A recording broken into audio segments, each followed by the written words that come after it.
Therapy Army! Let's be having you, Therapy Army. Let's be having you. We've got a smashing show for you today, man. Listen, it was my birthday. You have to allow me. I took a break. You know what I mean? I took a break. I know I promised you a show about looking back at Manchester United, the greatest teams, the different decades, the last 3 decades, who was the best players. I promise you I'm going to get a gang together. We're going to do that show. I promise you we'll do that show. But yeah, I was chilling. It's Ramadan. Everything is low-key. You know what I mean? I've just been taking it easy, man. Taking it easy. So big up to everybody. Love and light. I see Khalis Ramadi Lassie already in the building. Make sure you check him out. Follow him on Twitter. Chief Editor United Real Therapy. Like I said, we've got a smashing show for you today, man. We're going to be diving into this Ole Gunnar Southgate. Remember when you coined that? Therapy Army, the original people, the original channel, Therapy Army, coined the phrase Ole Gunnar Southgate. Saeed, how you doing, bro? How you feeling? Man United, I'm not... So it's all right, innit, eh? Not bad. Yeah, man, you know what I mean? Southgate ruined your weekend.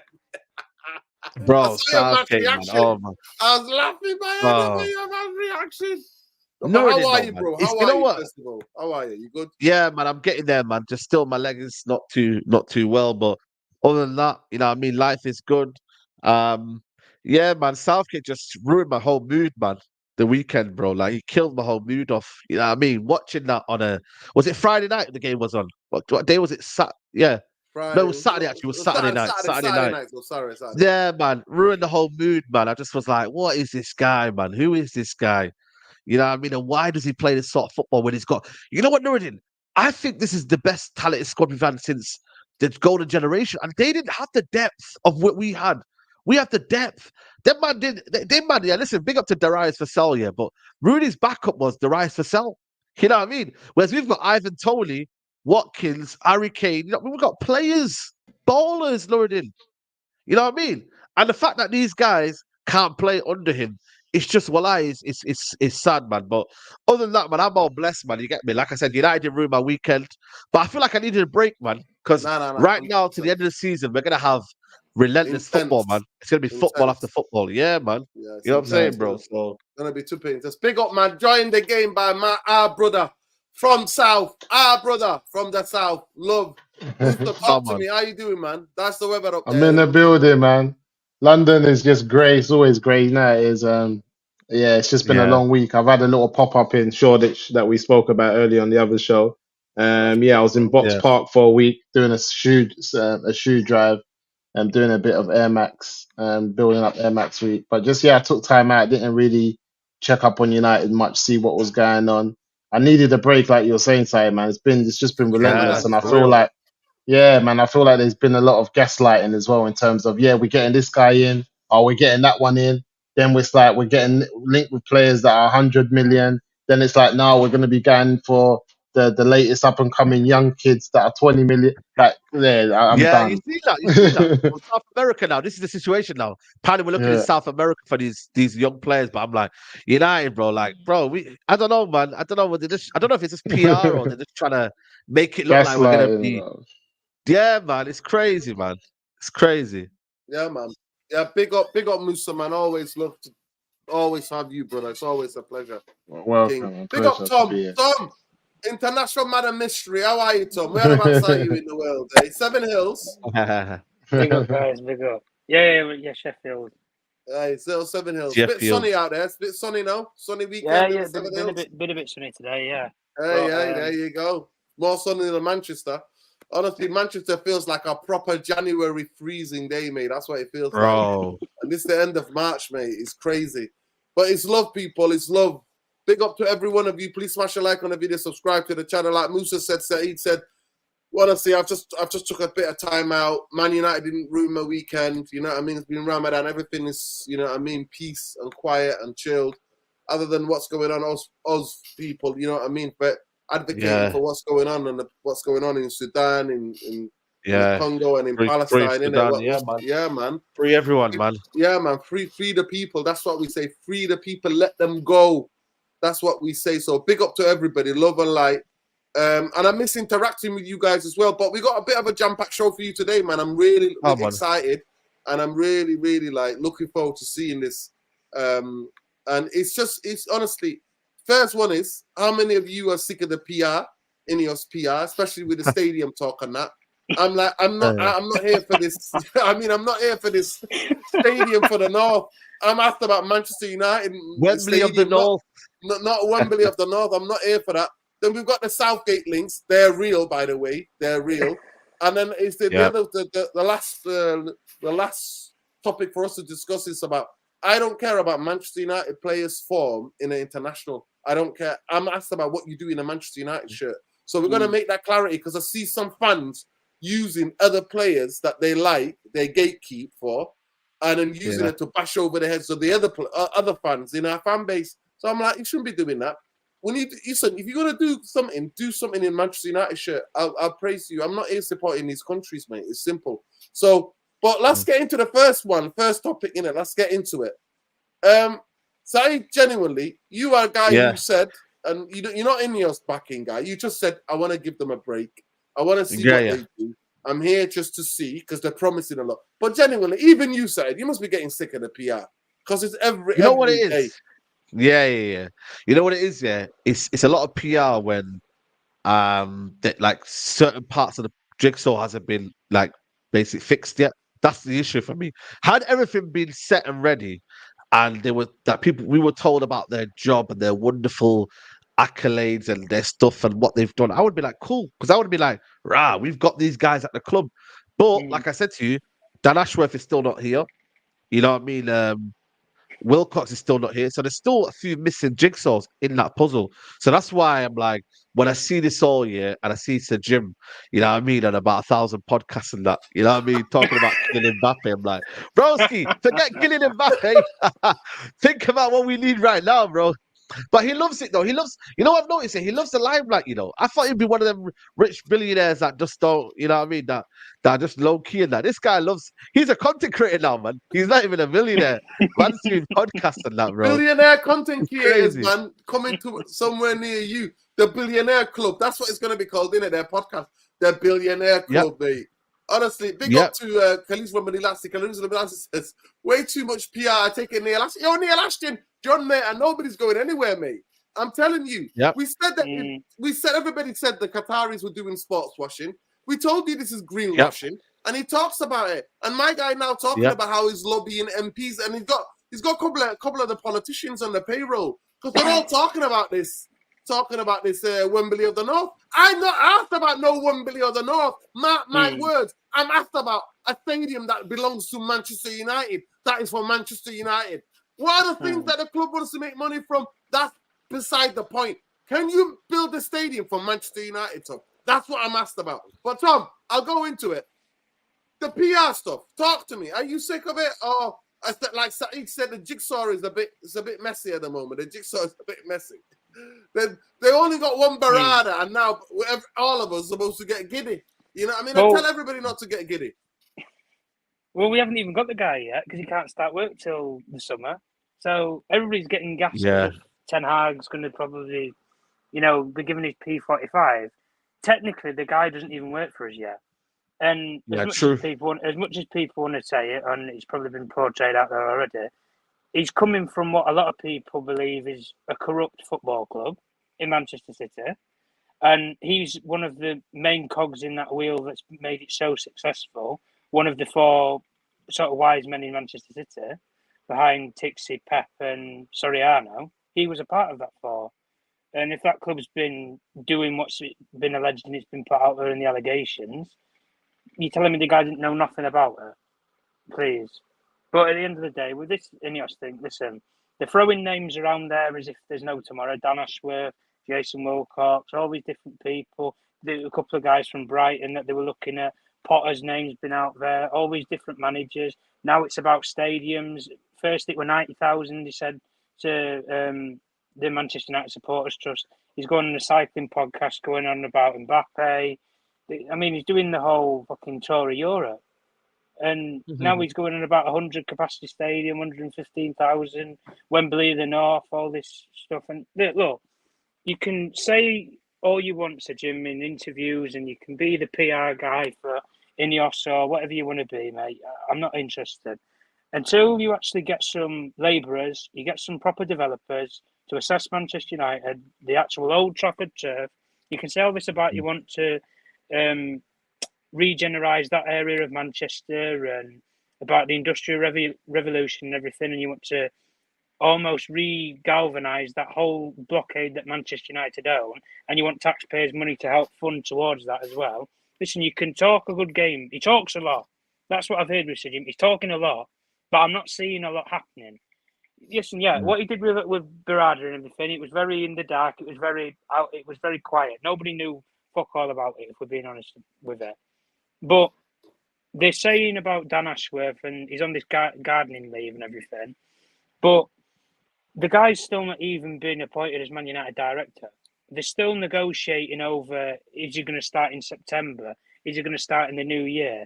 And then nobody else next year. Nobody else is going to actually come in with it. And we're not even hearing anybody's coming in with him until Ashworth even gets here. So if it is like you're saying, in there next year, so Wilcox isn't going to come in until next year. Maybe a couple of the people that Ashworth wants to appoint in recruitment ain't going to be here till next year. So we're almost on a time gauge already. And listen, you're hearing all this stuff about Brails for doing this audit and everything. And look, if they want to cut people out of work and everything, it happens in every business. When a new owner comes in, a new principal, whatever, they rip the team apart to shreds and then they bring in the people that they think's best. They're doing a lot of talking. I just want to see a bit of action for once, anyway. More action, mate. Less talking. Musa, the PR machine, Ineos. The greenwashers, mate. The greenwashing. A lot of the, one of the biggest polluters in the world, by fracking FC. That's what we are. Honestly. They frack all over the place, yeah? Everybody wants to have a go at the Qataris about sports washing and all that, but nobody wants to talk about the greenwashing, innit? Fracking FC. That's what we are. But like Saeed and Tom put it, it's like my guy wants to go out there, talk about Mbappe and the rest, Listen, Manchester United need to crawl before we can sprint. Why are you even talking about this talk? Yeah, it's madness, man. When I'm looking at United, like Tom was saying, man, this guy's a good talker, man. He's sitting in interviews, he's crossing his leg, he's talking the talk. But really, he can't see nothing through. He can barely get you a few tickets at Old Trafford. He's just there hyping. And that's all it is, man. These guys here, they'll hype it. Yeah, that's all it is, though. These people that I've dealt with owners, and then the actual people that run their companies, like they'll promise you the world, but in reality, there's loads of things that they can't do, and that's why they put people in places that can make the right decisions for them to be successful. No one does it on their own, but the reality is the people that he wants to put in place, they're not in place. The guy from City's not in place, like Tom said, until the summer. We're still here fighting for Ashworth, who I don't think is like the top 5 in his position, the top 10, where you got to fight for him like this. I just feel like there's a load of other people that can do what he's doing that gives you less hassle and you can get him through. We need somebody in to be working now. And I feel this is why I feel like they just got... What are you talking about, Musa? How dare you disrespect him? He's already out there in Spain, Real Madrid and Barcelona, mate, doing the business. How dare you disrespect and that's the problem. And that's the problem. The madness, crew. Madness. Murta was out there last time trying to get flipping Frankie de Jong and all of that. The Red it's all mad. It's all mad. He said he was going out there to come back with de Jong, mate. He came back with Casemiro. Yeah, it is what it is, man. There must be a nice steakhouse somewhere in Barcelona, man. I'm telling you now. There must be a regular, man. You know what I mean? Or he must got some love interest down there. I'm telling you. What's the other guy at Juventus? What's the other guy at Juventus? In midfield that he couldn't get the job through with. What's the Juventus player in midfield that we chose? Rabiot. And I tell the story, Musa. I tell the story. Rabiot was the highest paid footballer in the whole of Serie A. Yeah. Because they signed him. Juventus signed. Remember, they signed Ramsey on a free. They were doing all that. And that was Blanc, actually. Blanc was the guy who was behind that. So they were signing a lot of players on a free, putting them in an extraordinary amount of wages. How much was he on? 400 grand a week? What is it? Something like that? Yeah, Ramsey was on 400 grand a week. Ramsey was on 400 grand a week, right? That's and Rabiot was the highest paid player in Italy, right? Collecting. And my guy Myrtle, what you could have known in the phone, my guy went out there to see her face to face. This is Rabiot's mum. She doesn't negotiate. She's his agent. So I'm like, why did you waste club money to go and fly to Turin to get the same thing what she was said to you on the phone. Do you think you go in there, you're going to charm her or something? Like, what are you doing? Absolute clown. Absolute clown. She had the keys because she knew Man United were too soft, man. That's the problem. Exactly. She knew Man United were just not about their business. So she was like, yo, I want my money. You know what I'm saying to you? So that's what most clubs do, though. Let's be honest, man. Varane came in and held the keys and said, if you want me, I want to be on these wages.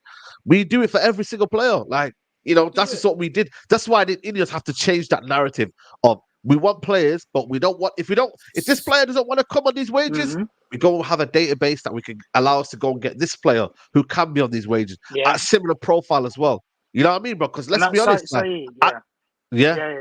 that's why when people are getting hyped when you're hearing all these players that are out there and all these different managers, the people that Ineos are supposedly going to trust in, if they do decide to go for a new manager, if Barada's a decision maker, like it's being put out there, and Ashworth would have a say in all that, in like recruitment and everything, the players that we're being linked to right now is complete bollocks, then, is it not?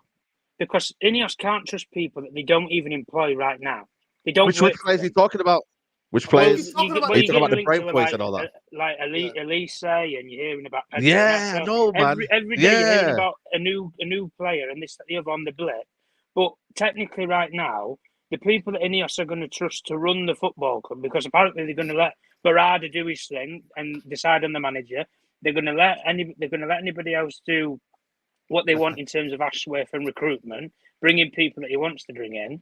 But in terms of the actual players we're being linked to, who's to say those players are actually even factually going to be Man United targets?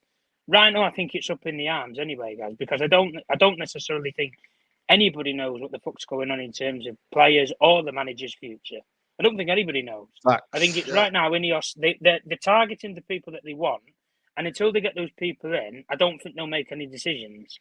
And listen, even on gardening leave and stuff, they'll have discussions with Ashworth and all the different people. Barada will still be on the phone to whoever, Ineos. He might have a direct line to Ratcliffe and talking about what they're going to do to structure the wage bill or whatever. It happens.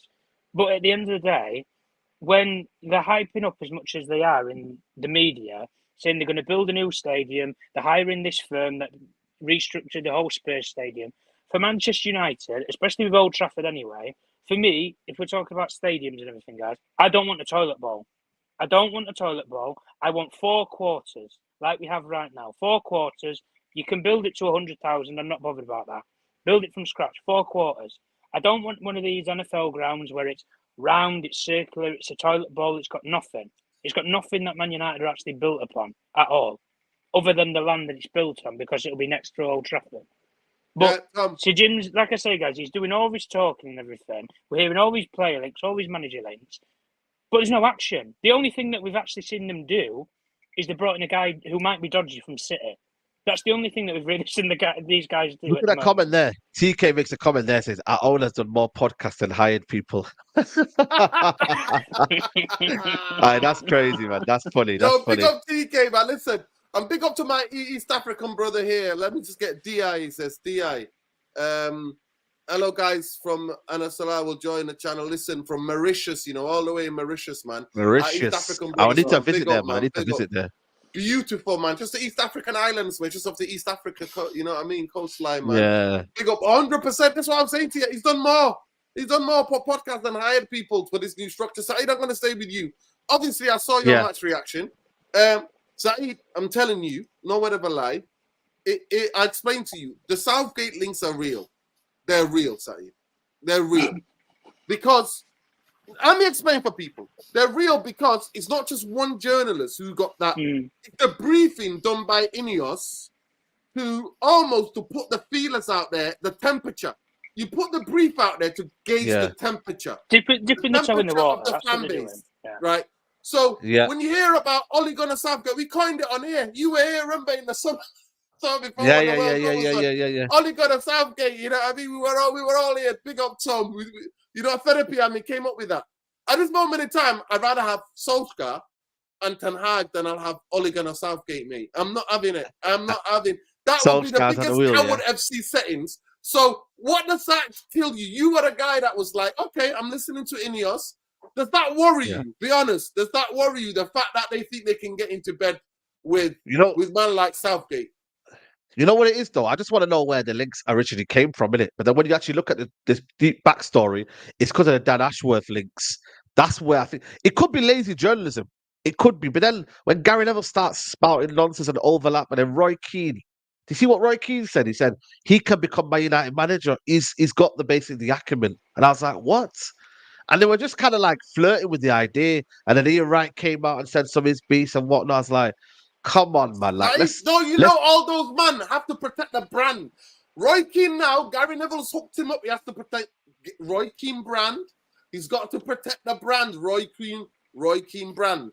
He's got to protect the brand in terms of Ian Wright, because now, you know, he's out here doing what he's doing a little bit. Is it time to open the fast? Yeah. Yeah, I think it is, you know. One second. In London it is. Yeah, in London. It might be in London. Yeah, in London. It's central London time, innit? I forget that. That's what I prefer in London, man. When I was in London, I was like, yo, early times, man. Yeah. Listen, God bless Sniper. Pick up. Go ahead, Saeed. You were saying. Yeah, but I feel like, you know what I mean? Like, you know what it is with this news, yeah?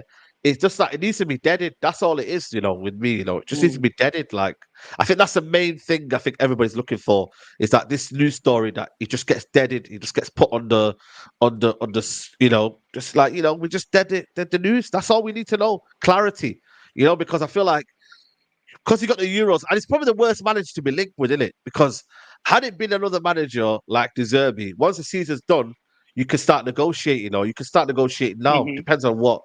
But with Southgate, you got to wait till the Euros and watch him, and then come back and then for him. Like with Van Gaal, remember Van Gaal when I didn't mind it because I was like, Van Gaal, everyone was excited, man.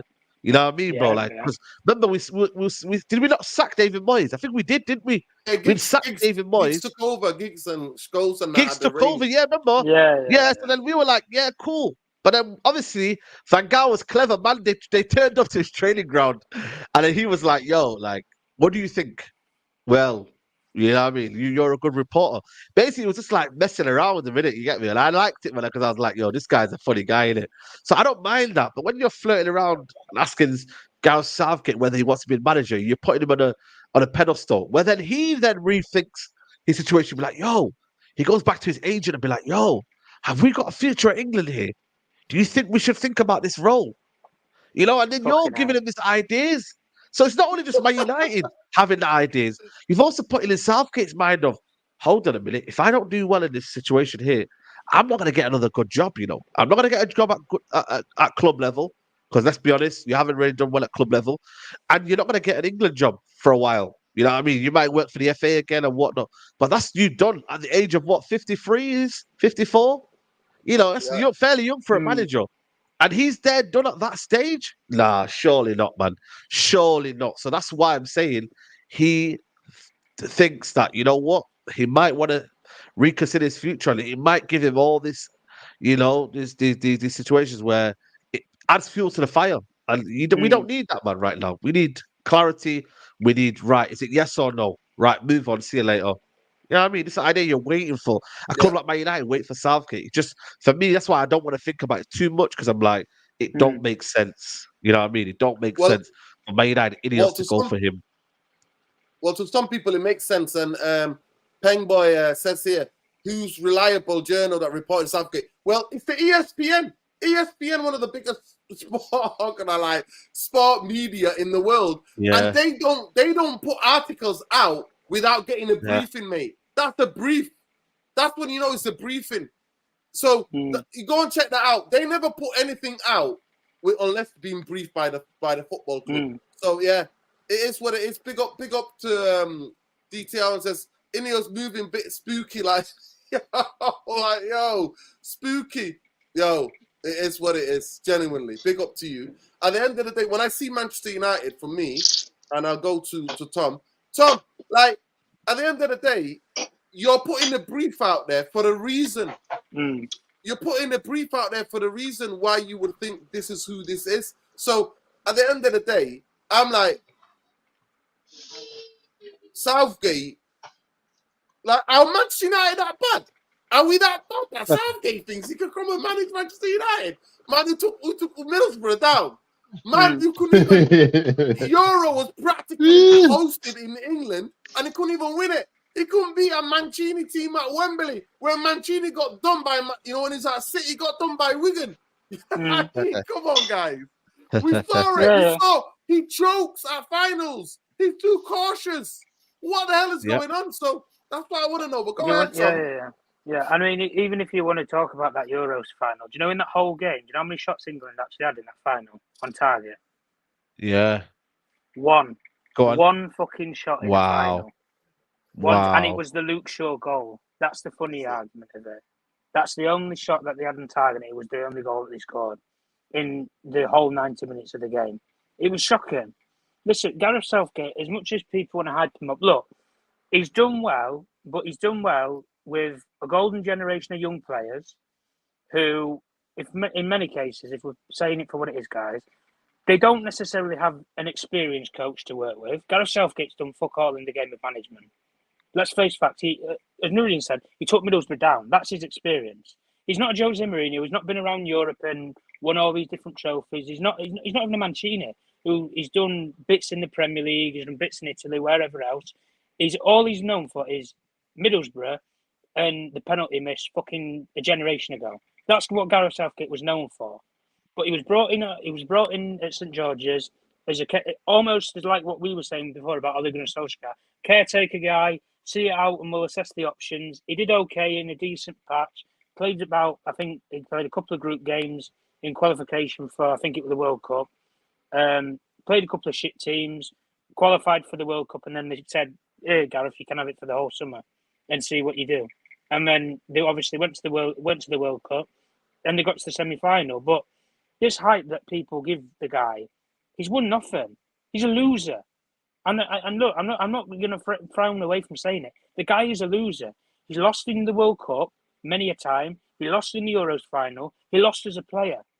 The guy is an effing loser. Man United, you cannot be a loser. You have to have at least either won something or proved something in football. The guy has proved to me nothing. If anything, the hype that he gets, this is a golden generation of so many young players. A couple of years ago, you could only maybe name 2 or 3 players that England had who were special. Like said, maybe your Rooney's and players like that, John Terry. A bit of generational players, them sort of players. But now you can sit here and say, well, Harry Kane's a brilliant player. Bellingham, Saka, Kobe Maino's even in that conversation. He's not even played a full season for Man United, and he's in that conversation. The guy is golden generation with him, and he's absolutely, blowing the gaff up completely. And if he doesn't win, listen, I pray for the first time ever that England, I pray that they win the Euros and they give him a fucking lifetime contract. I pray. That's what I'm praying for. Because I swear to God, if he has some sort of embarrassing disaster class and then it gets cut short and we hire the guy, he's got no coaching credentials at all. For those that don't know anyway, England's setup and style of play, would you more or less say is very similar to a traditional Jose Mourinho style? Jose Mourinho's assistant, I think it was his first or second tenure at Chelsea, his assistant was England's assistant right now, Steve Holland. Brilliant, yeah. Steve Holland is a defensive coach, brilliant. Knows the game inside and out tactically, defensively. But offensively in a game, they can't hit a barnyard door. Gareth Southgate, like I say, I don't think he's got great coaching credentials. I think he's a loser in every single aspect of football, either as a player or as a manager. And at the end of the day, if Manchester United are looking at that, like you said, are we that shit that we look for managers that have done fuck all? We should look at managers who have pedigree, who've actually done something. Forget as a player. I want coaches who are elite, who are up there, that 5 or 6 managers in all of Europe would want. Like Liverpool right now, are they looking at Gareth Southgate? They need a manager. Are they looking at him? No, they're not. City in a couple of years, when they get rid of Pep, they're going to look at the guy. They won't touch him with a barge pole. So why is it different for Manchester United? Well, Tom, it seems to be. And then we started getting linked. Big up Musa. Big up Tom. Tom, I agree with you 100%. Listen, The guy's not a loser because you have to have some sort of thing to manage. But he's not on Manchester United level, especially where we want to get to. He's an Ollie 2.0. I'm sorry, he's an Ollie 2.0. David Moyes has got more credentials than Southgate. What does that tell you? Right. That's the truth, mate. Look, David Moyes lasted. Listen, Musa, honestly, when you heard the Southgate links, did your heart think? Were you laughing? I was laughing my head off. I literally laughed my head off. But big up Sanji for the super chat. ESPN broke the Mbappe news before Fabricio. Big up to you, bro. Go ahead, Musa. Yeah, man. When I first heard it, I thought it was a joke. And then when they started to get aggressive with their media tactics in terms of the amount of people that were talking about it, I just started to think, you know what? I need to start getting behind Ten Hag because this is I can't be having this. I said I need to get behind Ten Hag. I said because I'm trying to get Eric Ten Hag out, but I'm not trying to get him out to get Southgate in. I said I'd rather get behind Eric Ten Hag and just keep him in the job because I can't afford to have this. And he's only got 1 year left on his contract.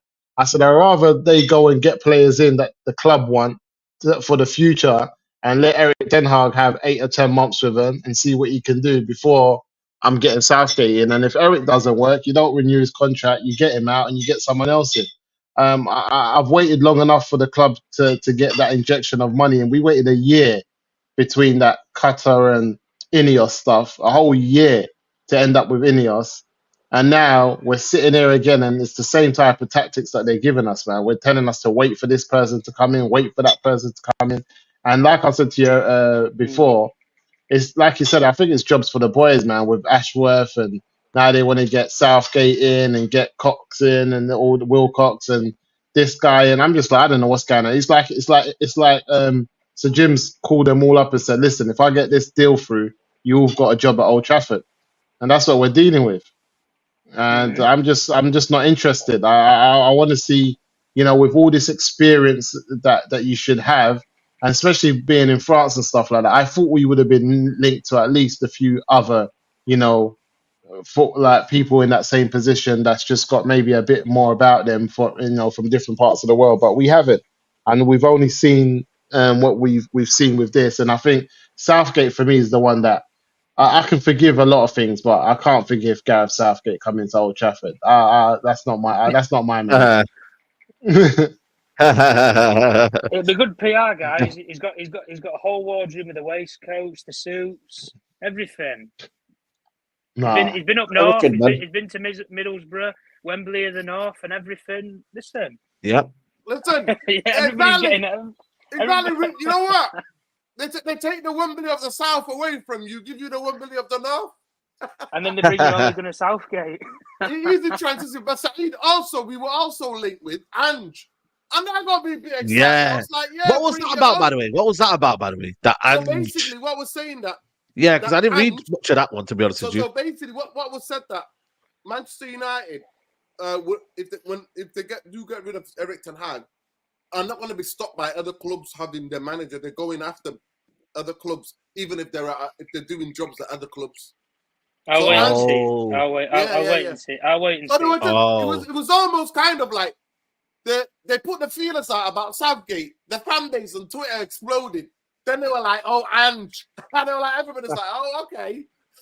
But you know what it is? But you know what? I'll take Ange. Definitely take Ange. No problem. Yeah, I take Ange as well. I'll be honest with you. I think he's a credible. But the problem is, though, again, it's trying to eat from the same pot, man. Like, you know what I mean? They got to deal with Daniel Levy, man. I can't deal with Daniel Levy, bro. Dealing with him is just too headache, man. Like, be honest, man. Nobody wants to be dealing with Ange. But my thing is I just look at what we're trying to do, and if it is like an Ange sort of prototype, he's going to be a long-term manager, more so long-term than maybe Eric Ten Hag, because Eric Ten Hag, like I said, he's got a 3-year role, and he looks more kind of a guy that will stay for that round and then kind of move on. Apparently there was some news coming out of he dreams of Bayern Munich, Ten Hag, and wants to become the manager one day. So I don't know what that situation is, but you can tell he would get bored of the situation quite soon. Whereas Ange, he ain't really going anywhere. Let's be honest, man. He'll only move from a Celtic to a Tottenham, and then kind of go from there. You feel me? So that idea, won't do. Saeed, there is that actual. Funnily enough, when you said about dealing with Daniel Levy, so Jim Ratcliffe already has a relationship with Daniel Levy anyway, because Ineos, as their brand with the Ineos Grenadier, is a stadium sponsor for the Tottenham Hotspur Stadium. Funnily enough, that people don't know about. So the Ineos brand is a sponsor for Tottenham Stadium, and it still is right now to this day. And they would have had to have gone through the hierarchy of Spurs to agree upon that, which obviously would be Daniel Levy, the chairman. So listen, if people want to say it, the relationship is there if they were to go and get Ange, but I don't necessarily buy it anyway. And look, guys, I understand everybody's hype about Ange. He plays good football. I enjoy watching Spurs and everything, but I want to see a couple more years of seeing Postecoglou. He's had one decent year in England. No pressure. Let's face it, no pressure. They lost the star player. They thought they were going to have an absolute shit pan of a season, Spurs. If you ask any Spurs fan, they were panicking when Harry Kane left. I'm sure Toby even said that to you, Saeed, that he was a bit nervous and he was a bit apprehensive about the season because you didn't know what you were going to get when you lose 30 goals guaranteed a season in your team. You don't know what you're going to get. But Spurs have got an absolute gem in what they've had for now, up to now. But when it comes down to it, in 2 or 3 years' time, Spurs aren't going to sit around forever. They're going to want to see the guy actually do something. Right. Otherwise, he will just be another Pochettino. You come here, you have a bit of a pedigree. Okay, you play as good football and everything, but we want to win. We want to win something.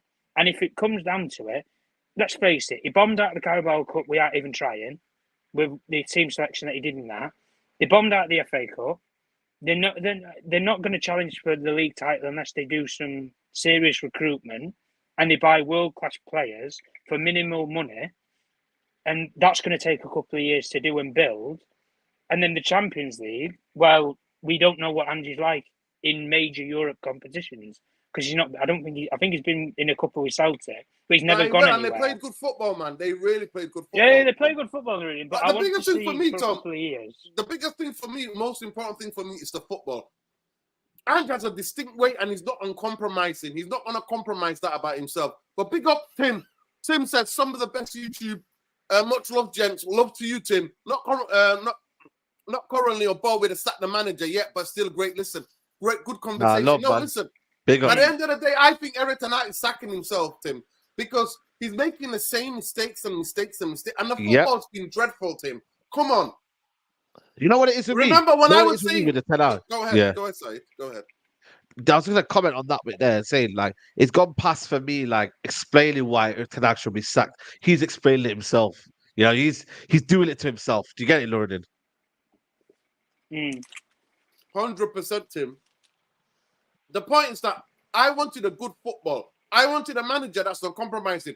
I'm even behind the disciplinarian tactics way of him. Get rid of Sancho, get rid of Ronaldo, bench Maguire. I was with all this, but I want a good football. Yeah. Tim, when me and Saeed and the rest of us who live in meant to go to the stadium, we're getting bopped around the pitch by bloody, what's his name? The guy, the Højbjerg, and the guy, what's the other guy called? Oh, man, no. And maybe that's why they won him. Maybe that's why they won him. Come on now, Tim. You know what?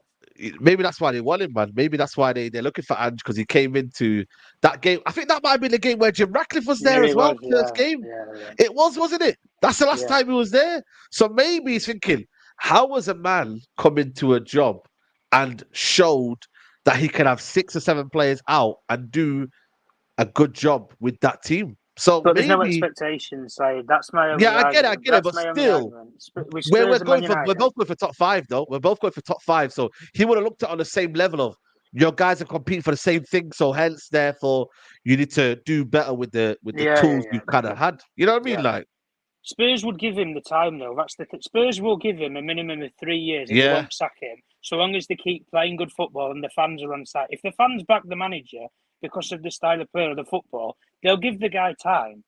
That's the difference. But if he comes to Man United, he can play the good football straight away. But when people are playing good football, we know how Man United mindsets and fans work.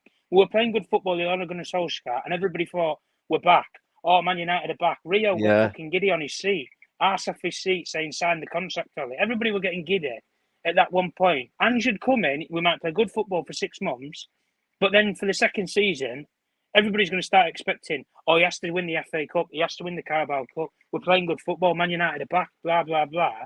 But then when we stink the place out in Europe or something, if we get embarrassed by a Bayern Munich or a Barcelona or whoever, and you lose 3-4-0, then everybody's going to call for the guy's head. At the end of the day, if Ange was to take a step up and come to Man United, the expectations will weigh down on the guy far more than what he has at Spurs right now. There's no expectation. Yeah. He had a complete open season where Spurs didn't expect him to do anything. But if they got anything out of it, whether it was good football, a trophy, top four, whatever, they'd be happy with that because it's progression. It's something that they didn't have last season. But Tom, whereas us right now, they're not going to be at that this. level. He's going to have an expectation. Yeah, go on. I just want to add this to Tim. So, Tim, big up for the super chat. Big up everybody who had a super chat. We've got 245 of you in here. Please smash a like on the video. Subscribe to the channel if you're not already subscribed, man. Khalid, let me know how many likes we got on the video. The biggest thing here, Tim, is this. Erik ten Hag, to play good football, he said he needs specific type of players. And his coaches everybody to play his football. That's what I need. I'm Erik ten Hag out because of the technicality. I promise you, if I came into Manchester United while developing, coaching the team, Manchester United were losing every week. I will still support him because I can see what he's trying to implement. Tim, me questioning a manager, I'm not jumping on a bandwagon. If you've been watching this channel, I was questioning the style of football from January because he burnt the players out. He burnt the players out chasing 4 trophies in the most congested football season in the history of football with a World Cup in December in the middle. Man United were playing, every team was playing every 3 days. Relentless. Then everybody went to the World Cup. So this is the reason why my saying that Erik ten Hag has catfished me is valid. I saw the triangles. I saw the football that he played with Ajax in the Champions League. I'm not going to come and lie on here and go, I had a season ticket on Sky to Eredivisie. No, I didn't. I didn't watch the Eredivisie that much. I watched the cup finals when they played PSV or Feyenoord. You know what I mean? Yeah. I watched those games. I watched the big games, the big finals. But I watched this team in the Champions League. I see what they've done at Valencia, Chelsea, Real Madrid, at Spurs. And I was like, yo, he's doing this with these level of players. That's what I wanted. Instead, he come and chase. Don't remind me, man. So don't remind me. This is the reason why, Tim. I'm not just saying, I'm not blindly. I know I don't believe. And I agree with you. The players need to go. No point attacking Erik ten Hag and keeping. We need to change at least 6 or 5 players in the starting lineup. No point for me. No point. Yeah. We need to get rid of the medical department as well. This is what we need to do. We need a wholesale changes. But I know with Postecoglou, you know what you're getting. Uncompromising in the way he wants to play. Mm-hmm. That's what you know what they're doing. And I'd rather have that. Yeah. Does that mean that you would rather have a manager who comes in that you don't really much know about than, like, say now, a Ruben Amorim, the guy from Girona, guys that you may not have seen week in, week out, but then he can't catfish you then. You know what I mean? He can't then catfish you. Because that's where maybe it comes down to. Because nobody knew about Ange. Nobody knew about Ange. I think most of them were like, I did. Trust me, I did. No, okay, you did. But most Tottenham fans had to basically, you know what I mean? They were on the YouTube clips and everything, don't we? Yeah, they were on the YouTube. Yeah. Do you know what I'm saying? So at the end of the day, they had to find out what was going on. Do you know what I'm trying to say to you? So it's one of maybe that's what United fans need. So I'm not even gonna lie to you, I swear to God. If you looked at the Spurs Fulham game, I watched a bit of that game, Saeed, no word of a lie, Spurs missed sitters. We're missing absolute sitters. Yeah. So in that game, even when his team get beat, his team missed sitters. Do you understand what I'm saying? I think their record is XG. They concede a lot of goals, but because they're going forward a lot as well. Because they go forward, and I don't mind that. I don't mind that because he's got. You've always said that, to be fair. You've always said that. I always said that. I don't care. I want to be entertained. I want to bop teams off the park. When was the last time I went to Old Trafford and watched United bop teams off the park? In the last 11 years, Tim. When? When? It's true, it's true. Entertainment, man. Entertainment. Yeah, entertainment. Football's about entertainment.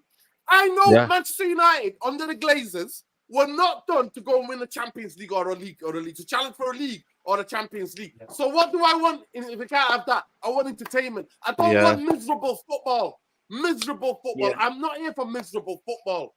So that is the reason why. And Ten Hag is telling you, I need Martinez. I need this guy. And no, I don't care. Coach the players. And then he comes out and says, Ten Hag came out and said, well, you know what?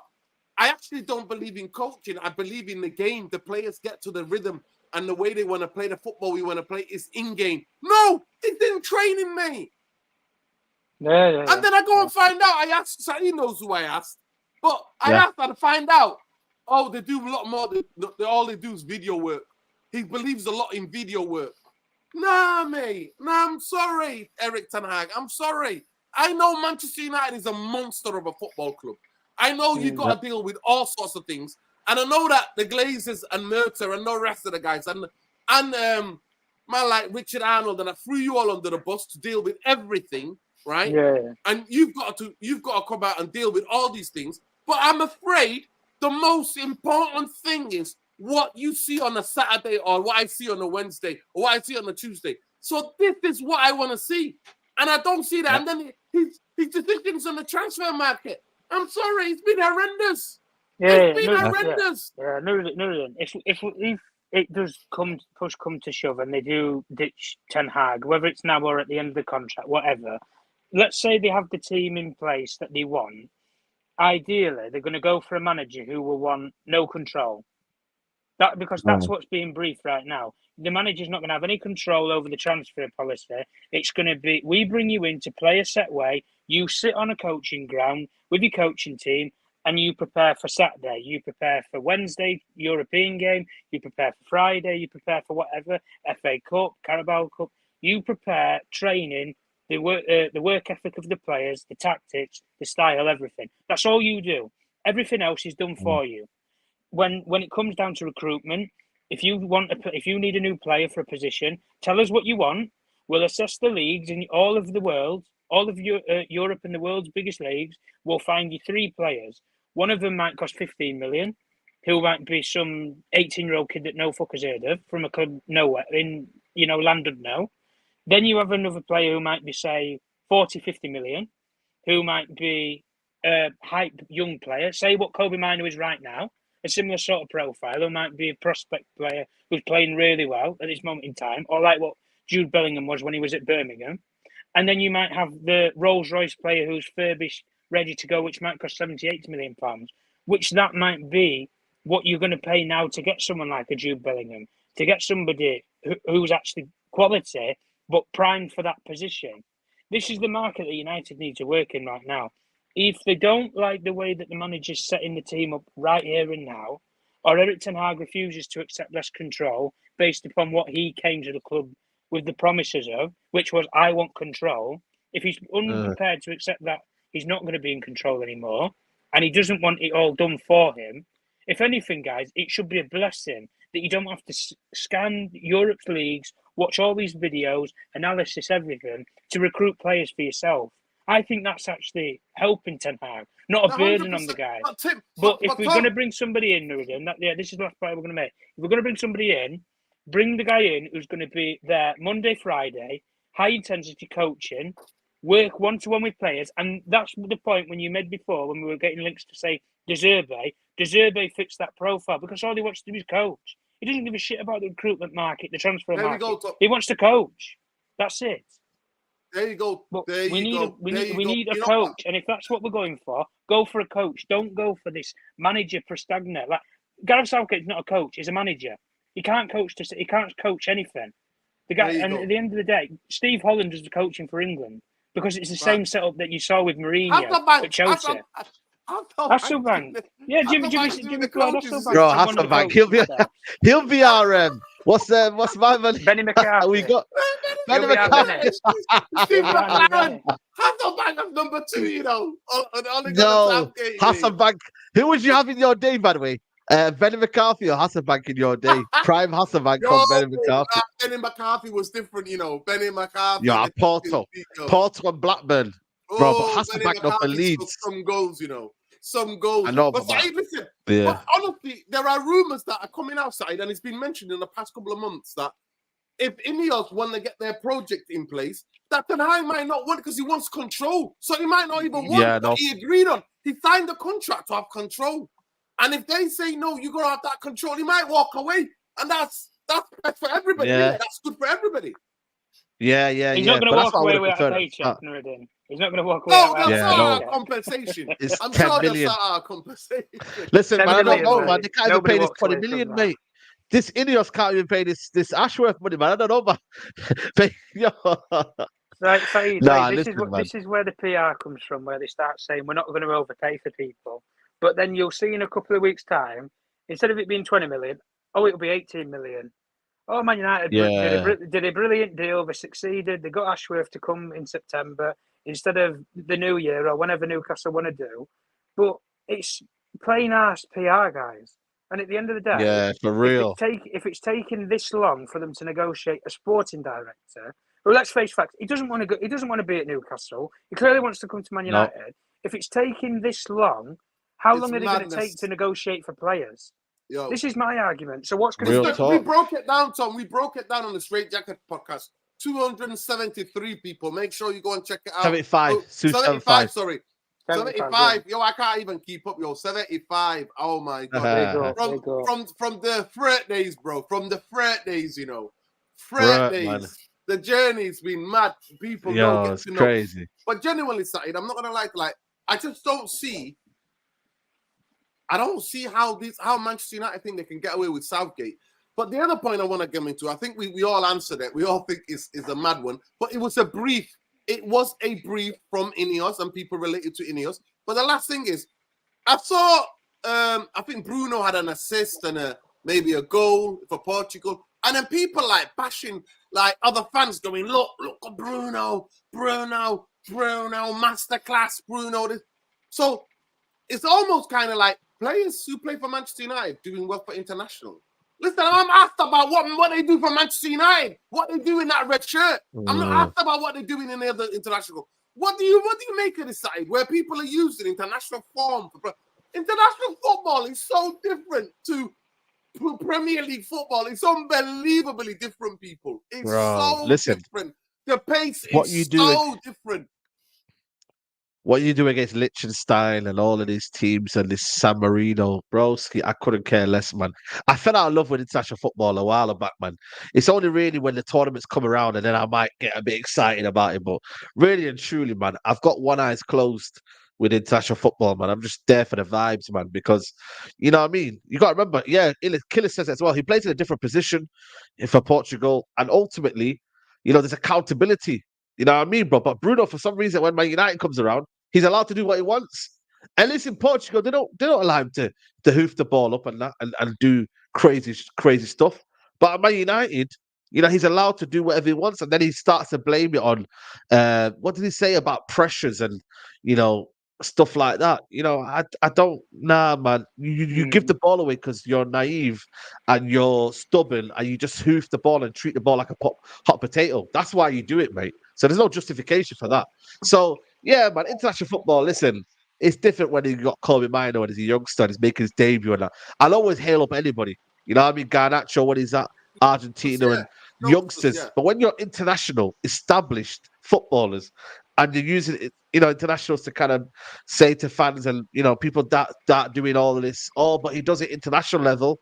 You know, listen, club football will always be different way of doing it. It's more faster tempo. International's quite slow and it's a bit, you know, you're playing against competition that you just never would face, you know. So yeah, man, I've always said, man, never compare international football to club football, man. And never use it to kind of justify an argument. You know what I mean, bro? Unless they perform in the tournament, and they become people like Closer, Ronaldo, these guys that performed that finals, man. Then unless you do that, nah, man. Listen, see you later. The only way I hail you, big up to Tans, big up Queen. I hope you well.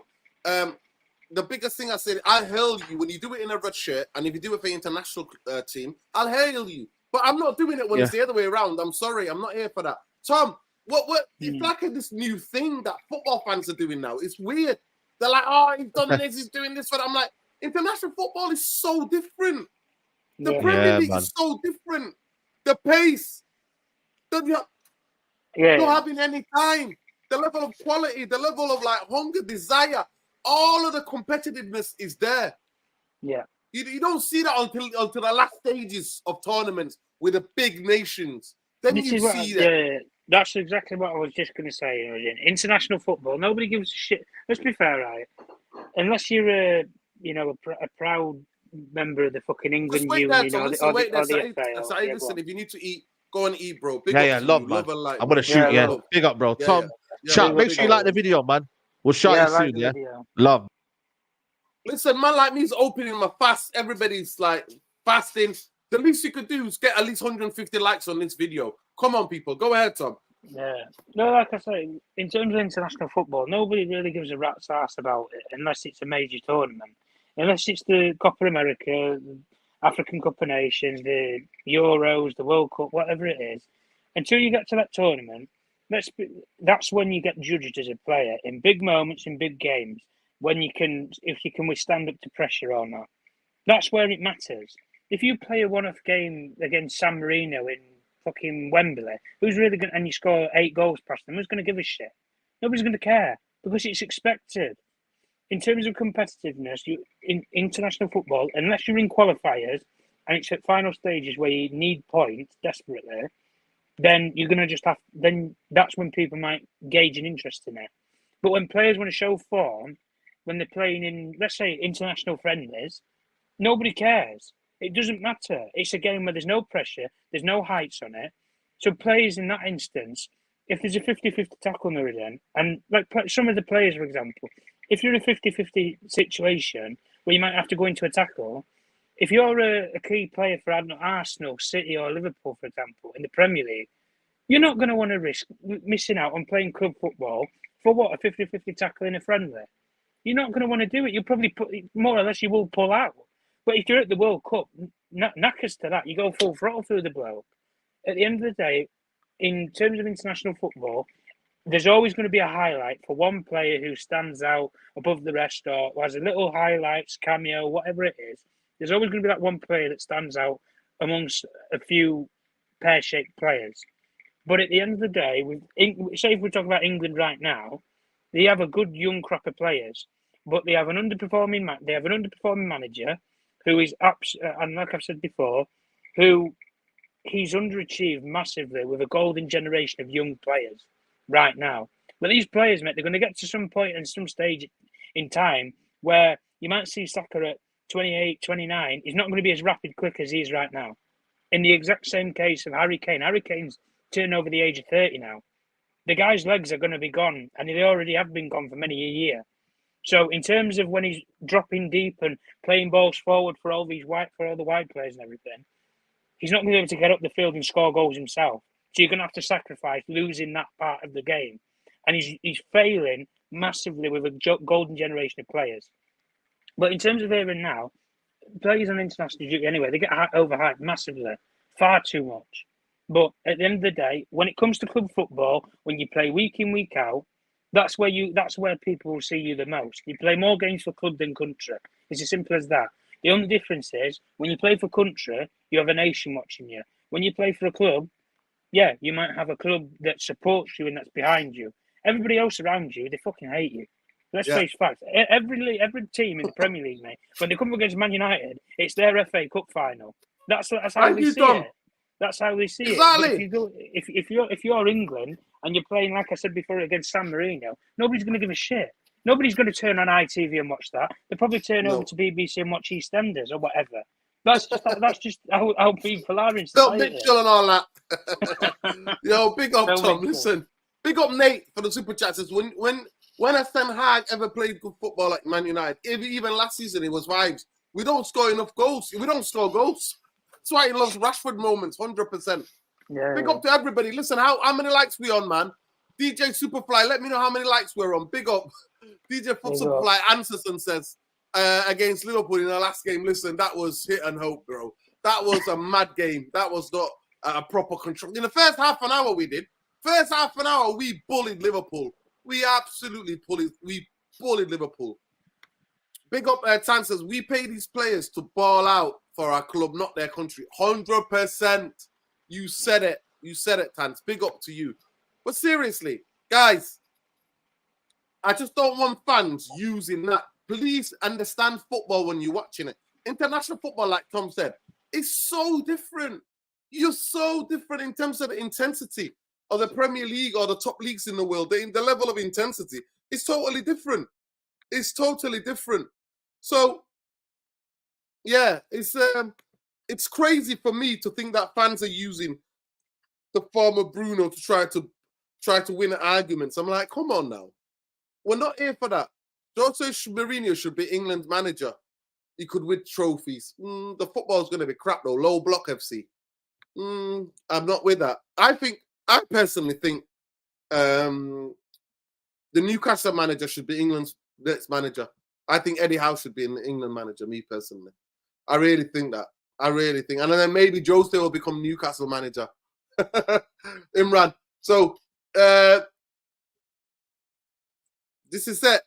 Honestly, you could be onto something where you think Jose would go to Newcastle and the Newcastle manager goes to England. Eddie Howe. I rate Eddie Howe. I think Eddie Howe would be one of great. Big up 57. Are you taking the piss? You're taking the piss, aren't you? Superfly was taking the piss. Nuruddin, how you doing, brother? Hope you're doing well. Long time, need to come on the show. Yeah, 100% Simmer. Send me a message on Twitter, innit? Come on, man. Your boys. I'm supporting your boys for the league, by the way, Simmer Gunner. I'm on the Arsenal train, mate. Come on, Arteta. I agree, Nuruddin. I can see how England's set up. He's good at coaching. Yeah, exactly. With that talent, you give that talent, that level of talent to Eddie Howe. Eddie Howe will get them scoring, banging in goals, mate. England will be banging in goals and attacking teams. English players look up to Jose. He says he's a real winner because that's what he's achieved. Yeah, fair play. You can say that. Because the evening, everyone, Nuruddin, Tom, would you want Howe at United? No, not at this moment. No, not at this moment. I like Eddie Howe. I like Eddie. I think what he's done with that. I like that even Newcastle, they get beat. What happened? They've had horrendous injuries, by the way, this season, Newcastle. People, honestly, look, I tell you the teams who've had the worst injuries. It's been Brighton, Brentford, Newcastle, Chelsea, Sheffield United. Then it's Manchester Man United, United. and then it's like Spurs and that, yeah. Yeah, then it's Spurs, yeah. Potter should be the next England manager. Low pressure, perfect platform for him to rebuild. Maybe. That's a good shout because he coaches. He's a coach. And then the club would be a good, but he wants to rest, mate. Liverpool have done his head in, mate. Liverpool have burnt him out, mate. He's not going from the Liverpool job to one of the most highly pressured jobs in world football, mate. Shite Jim and us can't play the same competition in Europe. Man United needs. Listen, they're dropping they're dropping, mate. They're absolutely dropping anyway. Remember, everybody's telling me you don't know nothing about Ineos. Look at Nice second. Where are Nice now? Nice are 6 or something like that now. They're dropping, mate. They might even not be in Europe. They might be in Conference League. Shit, but so could we. But we can't play together. Could we, mate, bro? So could we. Maybe they'll save us. Man United have to stay out. Let Ineos play in the conference. What do you think, Tom? Well, then we'd have his wish, wouldn't we? No Europe, what is it? 1 game a week, 1 game every 5 days or whatever. Till you play FA Cup and that. That'd be a lot of people's dreams. But look, at the end of the day, with what we've seen anyway, with all these managers being linked, like I said before, there's always managers being linked. There's all these players being linked. There's all these plans, projects, rebuilds, fucking building Old Trafford and everything. But if we're actually looking at it right now, they've appointed one guy in Omar Barada who isn't going to be in charge of recruitment, according to form. He's just going to run the financial operations of the club. And he's going to be the middleman between Joe Avra, between the Glazers and Ratcliffe. And he's going to try and make it stick. So he's going to almost be the financial guy in between finance and football. And then you bring in Dan Ashworth, who's going to be the football guy. And those two will ultimately go hand in hand, along with people like Jean-Claude Blanc and Brailsford. And they'll all fit in the puzzle somewhere. But at the end of the day, there's always hype around managers. There's always hype about stadiums and everything. Have we seen Dan Ashworth come to Man United? No. So the players that we're being linked to is complete utter shite because we don't have a recruitment department that INEOS are actually employing right here and now. So they're not going to spend mega money on players. Alicia is going to cost 70, 80 million pounds. They're not going to sanction that sort of money according to form anyway, without being sure that they have the right people in place. They want the right cogs in place before they start moving the wheels.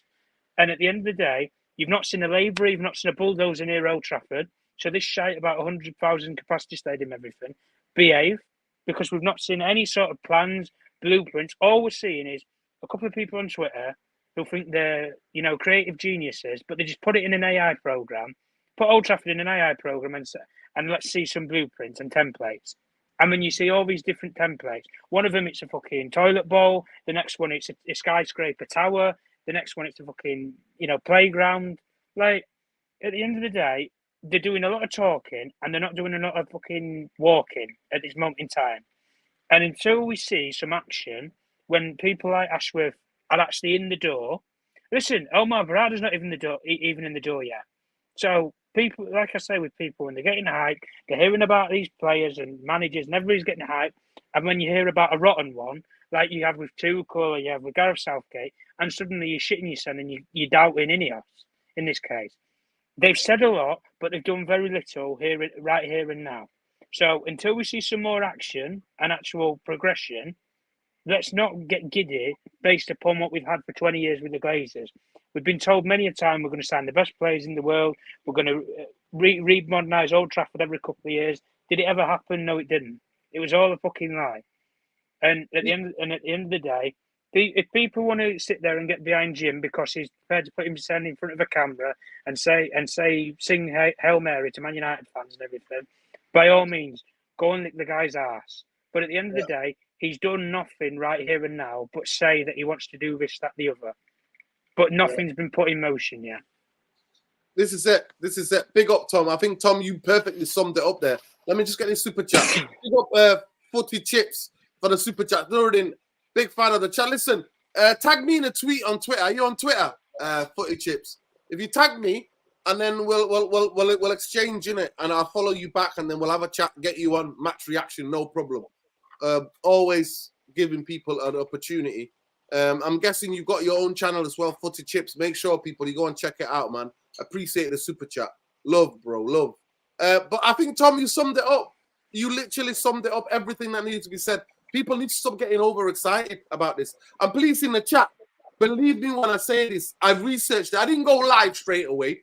I was like 1 reporter, 2 reporter, 3 reporter. Tom's a journalist. He knows when 3 or 4 different journalists are reporting the same story. You know it's a brief from Ineos or from Southgate's people with the with the approval of Ineos when it's been linked to Manchester United. And you're like, are we that bad? Are we that bad? Are we that terrible that Southgate thinks he's got a chance of managing our club? David Moyes has more pedigree. But make sure you follow Tom as well. Make sure you get hold of Tom. Tom Journals 1. Make sure you go and check out Saeed TV. Make sure you check out 275 podcast, Straight Jacket podcast on Saeed TV. He might be dropping a video later as well. Go and check him out. Make sure you check out Khalis Romani Lassie at Khalis Romani Lassie. Make sure you check him out as well. Khalis Romani Lassie at Khalis Romani Lassie on Twitter. Chief Editor United Real Therapy. It is what it is. But let me know what you think in the comments, those of you going to watch this later. I want to know. And please smash a like. It helps the channel. We're shadow banned. We are demonetized. And the only thing that really gets us, buys us a cup of tea, is the super chats. So big up to Footy and Chips. We always love, man. Free Palestine, like he said. Big up to everybody. Does Omar have to say in our new manager?